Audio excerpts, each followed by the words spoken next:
పరిశుద్ధుడు పరిశుద్ధుడు పరిశుద్ధుడు అయిన తండ్రి, స్తుతి వందనములు స్తోత్రములు. ప్రభువా, మనుష్యులందరికీ వారి వారి క్రియల చొప్పున నీవే ప్రతిఫలమిచ్చుచున్నావు కాగా కృప చూపుటయు నీది.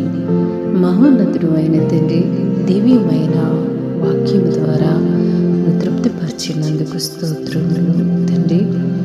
ఎవరి క్రియలకు తగ్గ ప్రతిఫలాన్ని వారికి ఇచ్చే దేవుడివి తండ్రి. మా క్రియలే మా వెంట వస్తాయి తండ్రి. నీ కార్యాలు ఎంతో ఉన్నతమైనవి, ఘనమైనవి తండ్రి. మా యందు అనుదినము కృప అనుగ్రహించుచున్న దేవుడివి. నీ కృప చెప్పునే మేము జీవించగలుగుతున్నాము.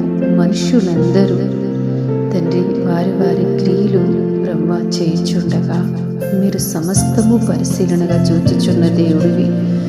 మంచి వాటిని చెడ్డవాటిని సమస్తాన్ని పరిశీలించుచున్న దేవుడివి తండ్రి. నీ ప్రియబిడ్డలు ఎన్ని మంచి కార్యాలు చేయుచున్నారో మీకు తెలుసు. వారి హృదయం మీకు తెలుసు, వారి నడవడిక మీకు తెలుసు, వారి తలంపులు మీకు తెలుసు, వారి ఆలోచన విధానం మీకు తెలుసు. నీ ప్రియబిడ్డలు కలిగి ఉన్న మంచి క్రియలను బట్టి వారికి కృపను మీరుస్తున్నందుకు మీకు వందనాలు. అనుదినము ఈ ప్రార్థనలో ఏకీభవించి మీ ఘనమైన నామాన్ని స్తుతిస్తూ ఆరాధిస్తూ వారి క్రియలను కనపరుస్తుండగా కృప చూపే దేవుడు నీవై ఉన్నారు. సహాయం దయచేయండి. వారి పక్షాన మీరుండి గొప్ప కార్యాలు జరిగించి వారి క్రియలకు తగ్గ ప్రతిఫలాలు దయచేయమని క్రీస్తు ప్రభు పేరిట ప్రార్థిస్తున్నాము.